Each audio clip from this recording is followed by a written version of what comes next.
everyone, I'm Hope Timmermann with the Journal News. One of my favorite things about the Hope in Your Hometown podcast is that I get to tell you about the hidden gems that we have here in Montgomery County. The Forsee Vinyards and Winery in Coffeen is one of those hidden gems. We're going to take a look at the winery and all it has to offer today with the owner, Diane Forsee.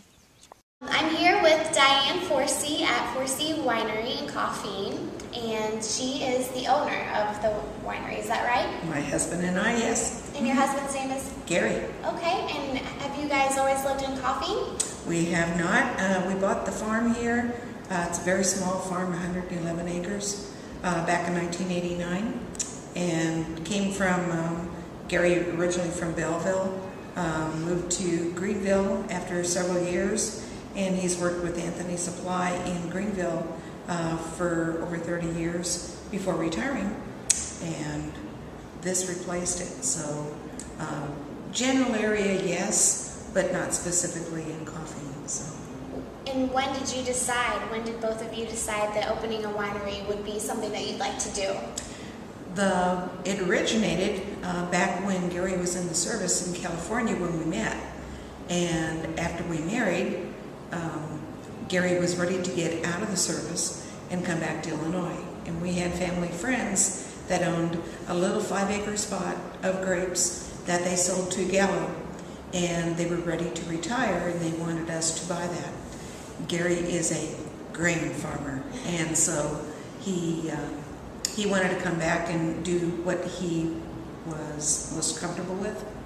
And I said, all right. So I came back, and it took about 35 years for us to make that complete circle. But we were raising beef and doing boxed beef, and people would come out to pick up what they had ordered, and we found that they did not want to go home. They wanted to go out and see the cows or watch hay being made or something, and we didn't have anything here for them to be comfortable in. And we decided what goes with steak. It was a natural follow-up, and so we started going around to the wineries in Missouri and Illinois to see what they were doing, how hard it was, what their choices were and why. And finally they got tired of us visiting and said, go home, plant grapes, which is exactly what we did. We made beer at home before, and the transition to wine was just a natural sidestep. And we got started and found out that we had everything that the other wineries in Illinois and Missouri had. Very poor ground, great climate, even on years like this year. We find that the grapes are doing very, very well, and the winemaking is fun. It's different every single year, and we still are able to keep up with all of our friends and visitors and everything, and they just add delight to our lives. Well, that's a great story. It really is. And you actually mentioned something that I was going to ask you is with the incredible heat and the drought that we've been experiencing, how has the wine production process been going? We are watching the grapes now. We're starting to see a little bit of stress in the vines, yellowing of leaves and things like that. So like any other dry farmer, we have to make sure that we keep an eye on that closely. We've got a great crop this year in spite of the frost that damaged some of the buds on the vines this spring. We find that there's a very good crop out there. We've had to drop some fruit, and I think we're going to have a wonderful year because a very dry year like 2012 produces very small berries, and that will help make a stronger flavor in the grapes. So we're looking forward to harvest this year. That's really interesting. A lot of people would probably think the opposite, that the heat really discourages good wine production, but that's good to know that you're optimistic. So since you've opened the winery, and what year did you? February of 2008 is when we opened to the public. How much have you grown and expanded since then? Would you say a lot since then? We have. We started out with just over 1,000 gallons the first year, and we're now up to 4,500. So it's a very good size to be in the state of Illinois, and we find that we can still do everything the way that we want to out here. There's not a whole lot of mechanization. It allows us to make a very high quality harvest and keep it very close tabs on what we're doing in the back. Nice. Something that I think is very special is that you have this beautiful vineyard and beautiful winery and location right in Montgomery County. Do you think that you offer a very nice experience for something where you don't have to travel a long way to get to? Well, it does several things.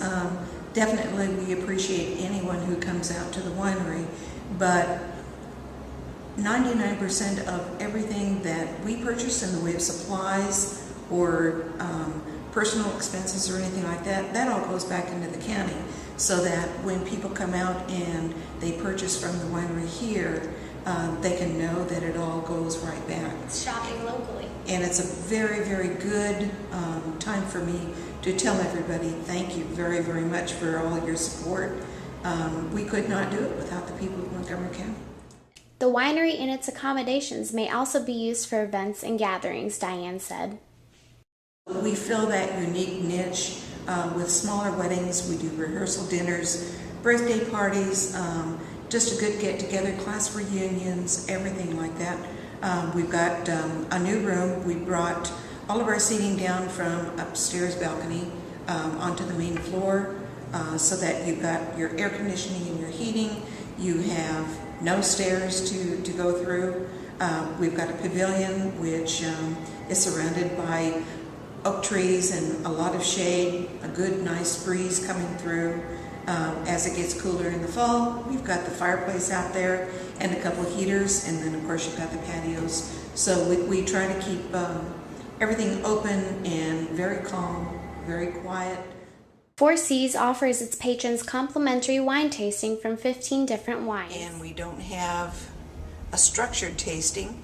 The tasting is done when you come in the door, and you can choose whatever wines you want from the list to taste. I always have been a firm believer that wine should be fun, and it should be mixed with good memories and good friends, and nothing is the right way to do something. It's how you enjoy it.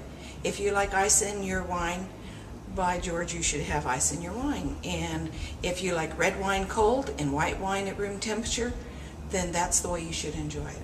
This is our tank room where we crush grapes and make wine. We have just a few wines that are here from last year. The red wines that are going to be finished dry normally need to be in oak for a while. We use almost all stainless steel. This keeps the wines very, very clean. It allows us to be very sanitary with everything in here, and the wines do not pick up any off odors or tastes. So we just saw the tank room, but what happens before the grapes go into the tanks? Could you explain that? We pick the grapes by hand. We start early in the morning while it's still cool, both for the grapes and for the people that are picking. And once a block is completely picked, one certain variety, we will put that in a cooler overnight, and then the following morning we will begin pressing and crushing and destemming the grapes. Diane briefly explained to me how different grapes are processed for red and white wine. White wines have to be fermented very carefully. They have to be held at about 50 degrees to keep the aromas and the flavors intact. Otherwise you could lose those, and then people would have to either add a different wine or work with those to bring those flavors back. And this way we have complete control of that. The red wines can get up to 80 degrees, 85 degrees during fermentation. They're pretty tough cookies. They don't have those issues. And after showing us the main vineyard, Diane gave us her lasting thoughts on Forsee Vinyards' purpose. We try to have a venue where people can come out and put away the cares of the day, relax, talk with friends, make a few memories.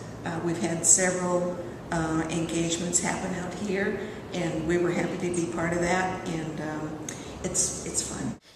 Forsee Winery is a beautiful place to enjoy with your friends and family, and you don't have to go far to experience it. It's located at North 4th Avenue in Coffeen, and you can reach them by phone at 217-534-6347.